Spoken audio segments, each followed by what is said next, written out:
aux grandes dames de ces désormais ex-camarades de parti qui n'en reviennent pas. Leur position suite au revirement de leurs camarades à suivre au cours de cette édition. Le Sénégal sacré au Goncourt 2021, le prix le plus prestigieux de la littérature mondiale décerné à la plus secrète mémoire des hommes du Sénégalais Mohamed Mbougar Sarr. Un prix qui récompense à la fois la littérature sénégalaise et africaine selon ses pairs rencontrés à la Maison des écrivains. En lutte, ouverture du tournoi CEDEAO du 4 au 6 novembre prochain. Le Sénégal, grand favori, pays hôte, est logé dans le groupe A avec la Gambie et la Côte d'Ivoire et il compte faire un parcours sans faute. Voilà pour les titres. Le développement, c'est tout de suite.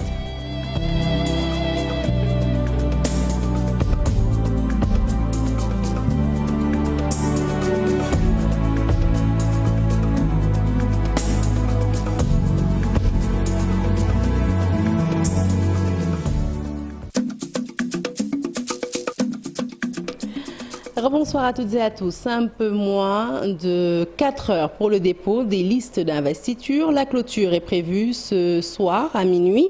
À la sous-préfecture des Almadies, l'heure est au dernier réglage. Les candidats arrivent toutefois au compte-gouttes. Interrogé sur le nombre de dossiers reçus, le sous-préfet fait valoir son devoir de réserve et donne tout simplement rendez-vous tout à l'heure à minuit. Le point, c'est avec Habib Faye.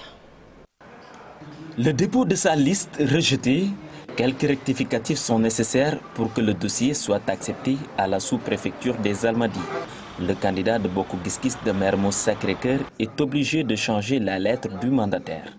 Numéro, tu laisses comme ça, tu mets des pointillés et tu vas à la ligne, tu continues le paragraphe pour les élections municipales de la commune SDSU. C'est au niveau parce qu'il y avait un papier que Madame le préfet devrait viser. Mais c'est ce document qui est incomplet. L'heure est au dernier réglage des listes à quelques encablures de la fermeture des dépôts des dossiers pour la conquête des municipalités. Les candidats viennent à compte-gouttes à la sous-préfecture des Almadies. Nous venons juste de terminer la documentation qu'on nous avait demandée pour notre candidature. Donc, nous travaillons pour la population. Donc ça, c'est notre raison d'être. Le sous-préfet s'étue sur le nombre de listes reçues. N'empêche, les candidats à la candidature disent franchir une autre étape. On a déjà appris qu'il y a une seule liste qui est déjà déposée et la mienne, ça fait 2 listes. Oui, bien sûr, on est prêt depuis 2 ou 3 ans.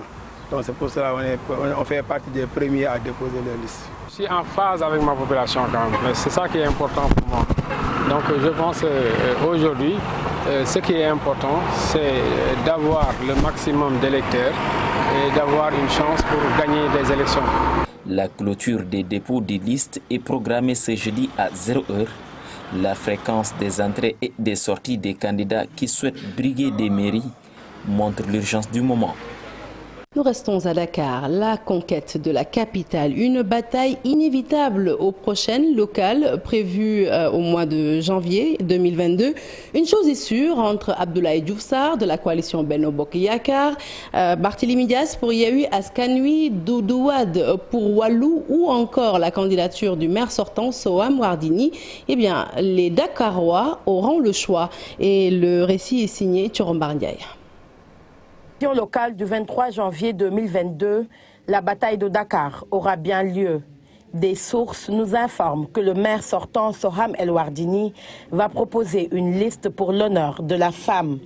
À la tête de la mairie de Dakar depuis 2018, après la révocation de Khalifa Ababakar Sall, elle demandera un second mandat sous sa propre bannière. On note également plusieurs autres candidats.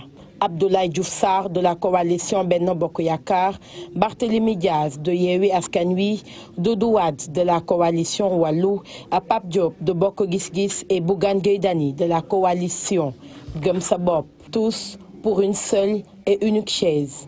Des profils différents pour conquérir Dakar.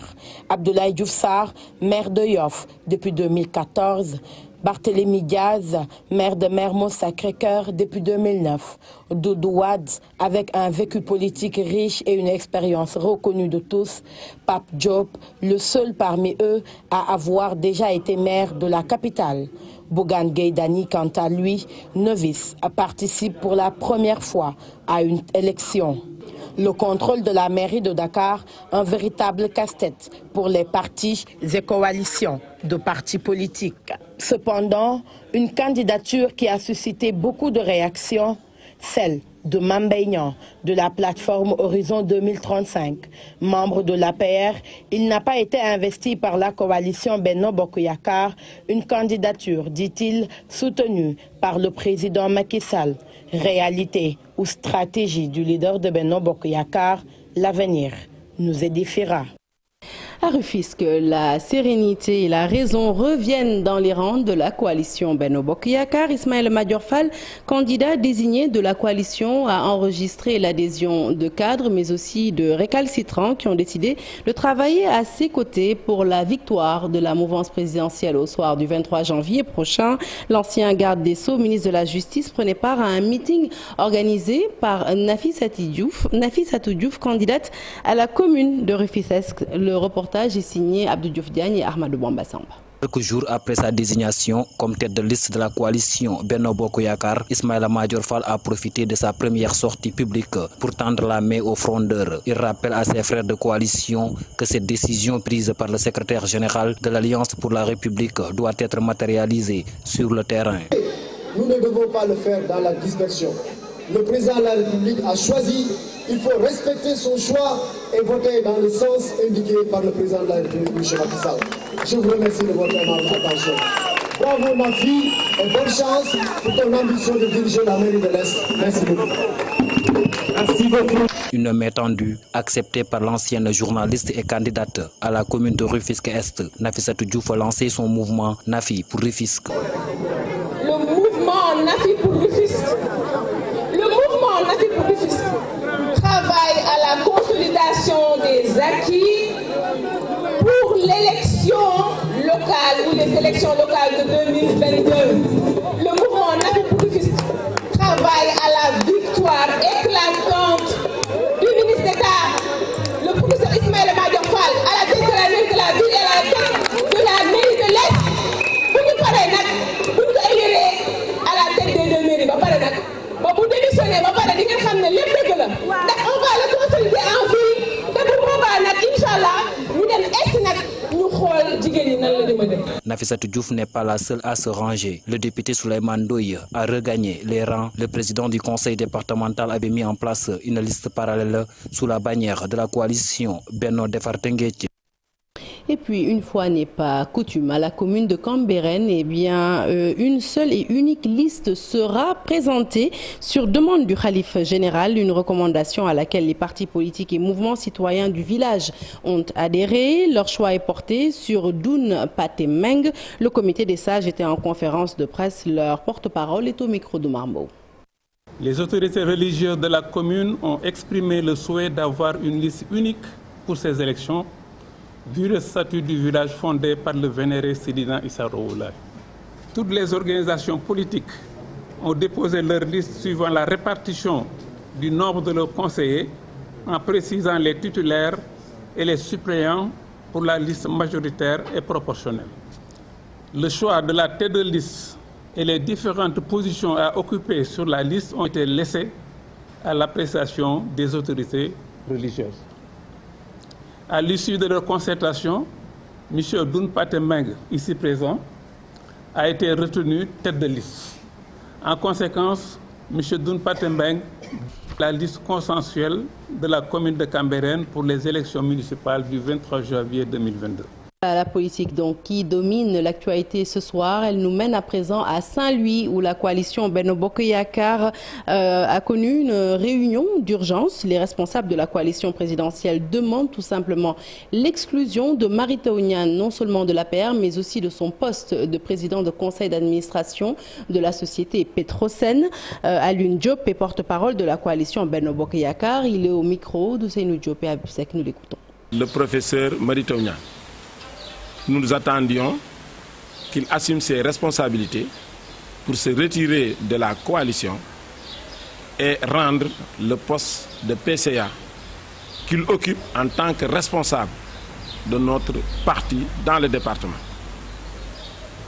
Mais puisqu'il ne l'a pas fait, nous demandons au président de la République d'abord de l'exclure, de proposer son exclusion du parti, mais aussi de lui retirer ce poste de PCA et que ce poste de PCA revienne à des responsables de Saint-Louis émérites qui sont là en train de travailler jour et nuit, mais aussi pour le développement de notre parti. Et pour être complet à ce sujet, sachez qu'au moment où je vous parle, une conférence de presse se tient actuellement à Saint-Louis, une conférence des partisans de Mary Teuw Niane.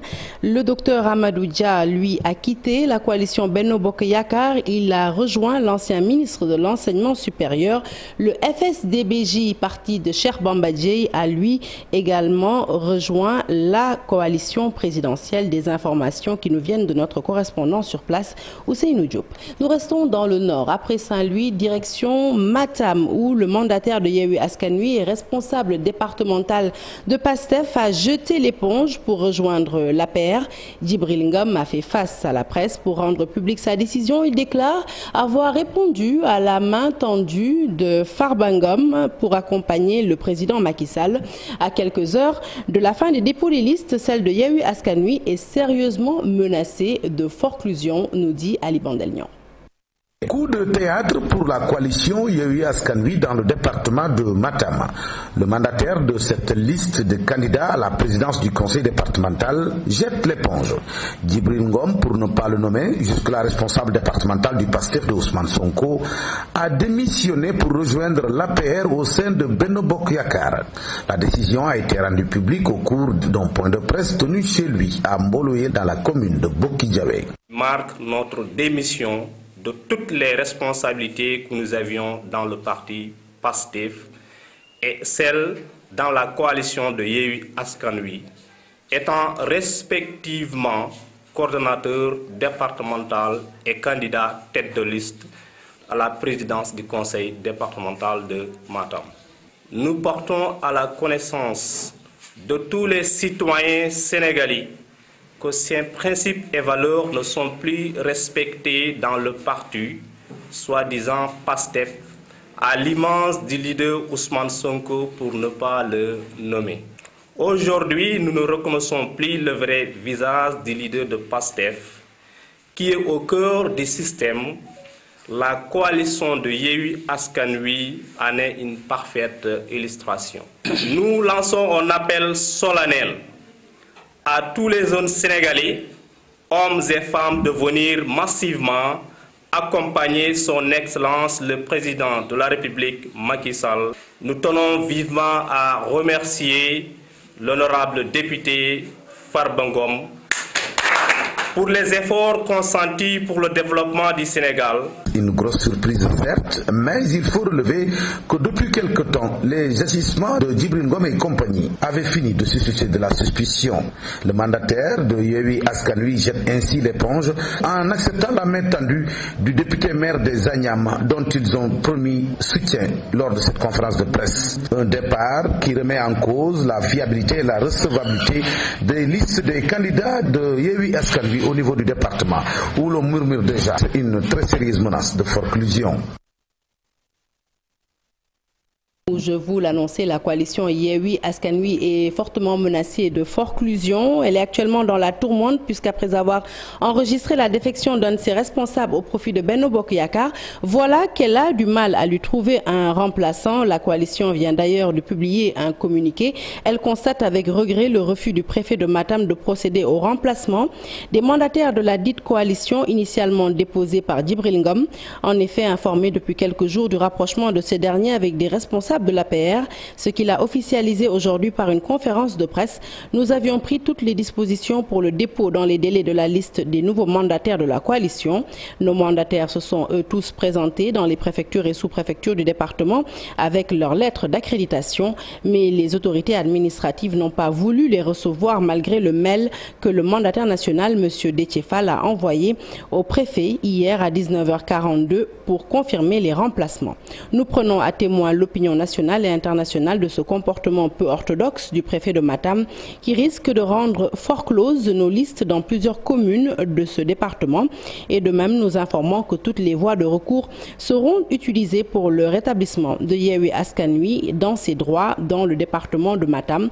Voilà donc le communiqué fait par la coalition Yewwi Askan Wi section Matam. Un autre communiqué ce soir, c'est celui du Conseil national de régulation de l'audiovisuel relatif à l'intervention à l'antenne des collaborateurs investis sur les listes pour les élections territoriales du 23 janvier 2022. Alors voilà ce qu'il dit en substance, ce communiqué, c'est que selon la loi portant création du CNRA, le CNRA veille à l'objectivité et au respect de l'équilibre dans le traitement de l'information véhiculée par les médias audiovisuels. Le CNRA veille également au respect des règles d'éthique et de déontologie dans le traitement de l'information et dans la programmation des différents médias audiovisuels, accordant une attention particulière au respect de ces dispositions et à l'égalité de traitement des candidats et listes de candidats. Le CNRA appelle les éditeurs à suspendre les interventions à l'antenne de leurs collaborateurs déclarés candidats et de la publication des listes à la proclamation des résultats. Le CNRA, comptant sur l'attachement des éditeurs au respect des règles d'équité et d'équilibre, les appelle à respecter scrupuleusement la réglementation.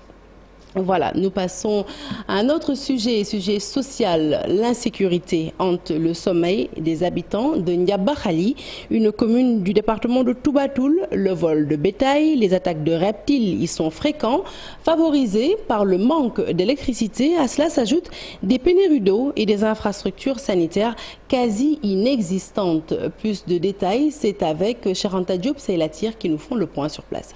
3 km. Situé à 3 km de Kaba et de Réfane, dans la commune de Toubatoul, Ndiabakhali vit des moments difficiles. À l'entrée du village, les femmes s'activent dans les champs. Ndiabakhali est plongé dans les ténèbres faute d'électricité, une situation déplorée par les populations. Et pourtant, tous les villages environnants sont connectés au réseau électrique. Vous le constatez de même que moi, toute la population, en voulant charger nos téléphones portables, ils vont marcher des kilomètres de Ndiabakhali jusqu'à Kaba ou bien Réfane, de même que Ndiakhou ou bien Ndianen.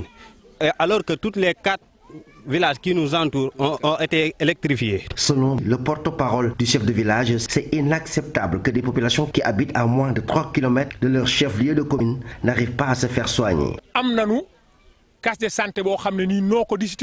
Nous nous sommes cotisés pour construire une case de santé, mais nous n'avons pas un personnel soignant. Les femmes enceintes parcourent presque 3 km pour se faire consulter, soit à Réfane ou à Kaba. S'approvisionner en eau potable constitue un véritable casse-tête. Les populations vivent ces calvaires au quotidien. Dans la période de l'hivernage qu'on a d'eau, mais la saison cesse. Beaucoup de difficultés, c'est le pluie qui nous sauve. À Ndiabakhali, dans la commune de Toubatoul, les populations ne savent plus à quel saint se vouer. Ce gros village n'a ni eau, ni électricité, encore moins Allez, parlons à présent de ce renforcement des capacités à l'intention du regroupement des couturiers de Kaolack.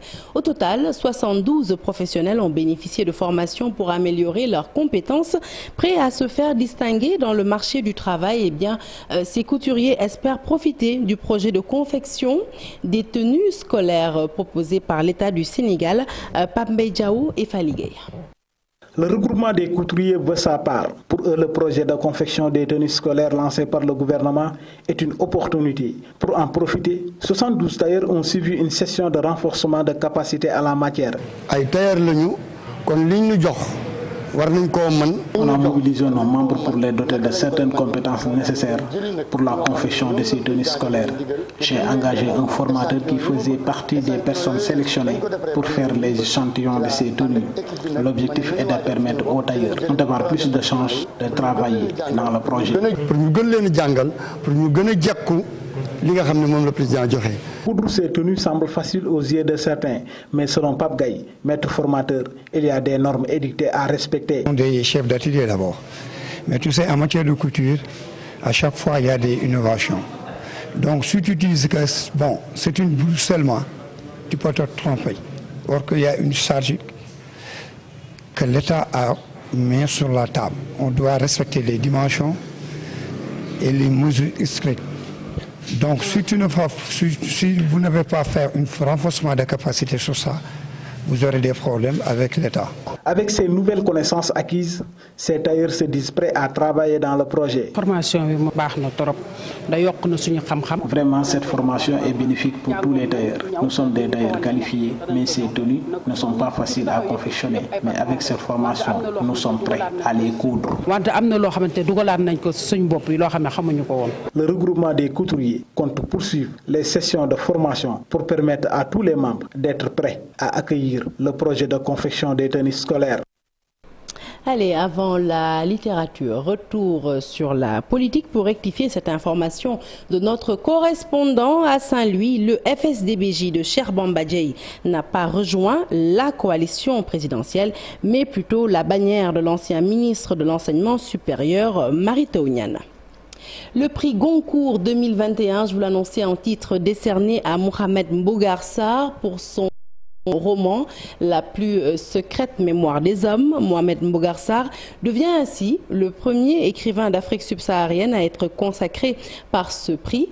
Le récit de ce jeune écrivain d'origine sérère a séduit les jurés de toutes les distinctions prestigieuses, le Renaudot, l'Académie ou encore le Goncourt, alors qu'il a été coédité par la maison Philippe Ray, une maison d'édition, on va dire, assez modeste. Mais alors, qu'est-ce qui explique son succès mondial? Élément de réponse avec notre rubrique art culturel Maison Ibou Diouf. Mohamed Mbougar Sarr n'attendait certainement pas un tel succès. Avec son roman La plus secrète mémoire des hommes, publié en août aux éditions Philippe Ray, l'écrivain sénégalais vient d'emporter l'enthousiasme des jurys du Goncourt. Très heureux finalement, parce qu'évidemment c'est une forme de reconnaissance. Ce n'est pas la reconnaissance absolue.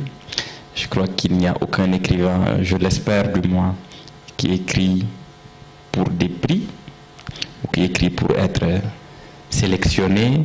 Ou, voilà. Mais quand ça arrive, il faut simplement le prendre comme ce que c'est, des signes de reconnaissance et d'encouragement. Le romancier essaie de prouver qu'il ne court pas après les honneurs. Une seule obsession compte pour lui, la littérature, un véritable point de vue sur le monde. C'est vrai que là, c'est une année particulière et tout ce qui se passe me dépasse évidemment. Et à partir de là, ça me donne une certaine tranquillité pour me consacrer à l'essentiel. L'essentiel, c'est difficile en ce moment de m'y consacrer parce que c'est écrire, c'est me retirer et écrire. Un succès planétaire qu'il tâche de vivre avec détachement, son roman a été sélectionné par les principaux prix de la place parisienne. Je n'ai pas encore la réponse, mais au moins je pose la question. Quel est le rapport de l'écriture à la vie, de la fiction à la réalité, du roman au réel? Ça sont des questions que je me pose en permanence et je pense que c'est précisément dans cette tension-là qu'il y a, que peut naître en tout cas oui, l'étincelle de l'écriture. Je ne cherche pas à la résoudre, mais plutôt à la maintenir. Ça me semble être le plus important. Je pense que tout le monde écrit aussi avec ses lectures et que la prétention d'être original, pour moi, me dépasse. Je n'ai aucune prétention à être original. J'ai l'ambition d'être singulier, ce qui est différent. Parce qu'être singulier, c'est essayer de dire différemment des choses qui se disent depuis toujours. Mohamed Mbougar Sarr ne s'attendait pas peut-être à une telle distinction. Il affirme avoir ignoré jusque-là le fonctionnement, un honneur qui fait de lui un grand parmi ses rares privilégiés. Bougar Sarr a remporté le prix Goncourt 2021. Le critique littéraire à qui le jeune écrivain a justement dédicacé son roman La plus secrète mémoire des hommes magnifie le talent du premier Sénégalais lauréat du prix Goncourt. Il était l'invité spécial de la matinale ce matin. Nous l'écoutons au micro de Chérif Dia. Devoir nous rendre tous très très fiers. Bougar Sarr est en effet un écrivain de talent, un écrivain de génie, devrais-je dire. C'est un auteur très jeune, mais beaucoup d'écrivains ont commencé aussi très jeunes. Mais en plus, c'est un écrivain qui sait créer, qui apporte toujours quelque chose de nouveau. Il a commencé par la nouvelle, La Cave. Ensuite, il a écrit des romans, 3 avant celui-ci, qui est le 4e. Et à chaque fois, son écriture est renouvelée. Ici, dans ce dernier roman-là, il va à la quête de la littérature. Aux âmes bien nées, la valeur n'attend point le nombre des années. C'est comme ça que le poète l'avait dit, le fabuliste. Il est très jeune, mais il est un écrivain de talent. Il est très très bon, il faut le reconnaître. Et quand il gagne le prix Goncourt, c'est une forme de consécration. Je sais que pour Bougar Sarr, ce n'est pas la fin de tout. C'est peut-être un outil, une manière de l'éperonner pour qu'il aille plus loin, pour qu'il aille beaucoup plus vite. Et je suis sûr qu'il va encore nous donner d'énormes satisfactions en tant qu'écrivain. Avant de boucler cette émission, c'est avec le tournoi CEDEAO 2021 du 4 au 6 novembre prochain. Le Sénégal est logé dans le groupe A en compagnie de la Gambie, mais aussi de la Côte d'Ivoire, pays hôte. Il compte réaliser un parcours sans faute selon le sélectionneur Ambroise Sarr, qui a opté pour le renouvellement de la liste des lions sélectionnés. Nous le suivons au micro de nos confrères d'IGFM.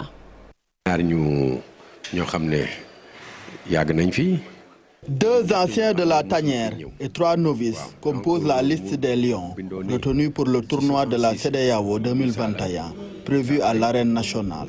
Moussa Faye en catégorie 66 kg, Gornia en 76 kg, Ganja Fama en 86 kg, un nouveau, Ordinateur en 100 kg, un bleu aussi, et Boy Faye, un nouveau également. Nous ne craignons aucune nation dans le tournoi, nous respectons tout le monde toutefois. Nous allons tout donner pour un succès total. Et voici la composition des 2 autres poules de ce tournoi. Poule B, Niger, Sierra Leone et Ghana. Et poule C, Nigeria, Burkina Faso, Guinée-Bissau et le Bénin. De la 8, nous passons au beach soccer. Le Sénégal enchaîne au tournoi intercontinental du beach soccer de Dubaï. Les Lions ont dominé les Espagnols 7-6 lors de leur 2e sortie dans la poule A. Ils visent la passe de 3 face aux Émirats Arabes Unis. Ce sera ce jeudi. Le compte rendu, il est toujours signé, cher Sadibou Diarra. Un succès 7-6. Obtenu à 7 secondes de la fin du match face à l'Espagne, le Sénégal signe difficilement sa 2e victoire dans le groupe A du tournoi intercontinental de beach soccer de Dubaï. Aujourd'hui, on a assisté à un match très physique, donc un match tactique et à la fois technique. Donc voilà. Et donc sur le plan du jeu, on a vu un match très serré du début à la fin, avec un but d'écart, même si le Sénégal a gagné sur l'ultime minutes parce qu'il restait qu'après 18 secondes et après voilà il fallait gagner ce match sur une balle arrêtée par corner par la tête de Pamar Boy. Donc en tout cas félicitations. On a vu aussi Amar Samba aujourd'hui très costaud qui a triplé aussi. On les encourage, en tout cas c'est des jeunes qui sont là, qui sont en train de progresser. Seul leader de son groupe, avec 14 buts inscrits en 2 rencontres, le Sénégal compte réussir le carton plein en venant à bout du pays hôte, les Émirats Arabes Unis. Cette victoire n'est pas encore synonyme de qualification. Il faut s'y préparer au match de demain parce qu'on a 6 points et mathématiquement on n'est pas encore qualifié parce qu'aujourd'hui on peut dire que demain si on perd le match, on ne le souhaite pas. Et après voilà, toutes les équipes peuvent avoir 6 points. Et après, voilà, on verra la gouvernance. Mais même si nous avons plus 4, donc il faut s'y attendre à tout parce que c'est un match de football. Donc il faut que nous continuions le travail, restons concentrés. Et l'objectif, c'est d'avoir une victoire demain impérativement. Dernier match de la poule A, qualificatif aux demi-finales du tournoi intercontinental de beach soccer de cette année, Émirats Arabes Unis Sénégal, est prévu ce jeudi à partir de 14h45. Fin de ce journal, merci de l'avoir suivi. L'actualité se poursuit sur toutes nos plateformes digitales et tout de suite, Soir d'info avec Abdoulaye Der, déjà présent sur le plateau. Il reçoit ce soir Dr Serine Saï, professeur de littérature africaine, certainement pour parler du Goncourt. J'imagine Abdoulaye, bonsoir. Bonsoir Sarah Cissé, exactement, vous l'avez si bien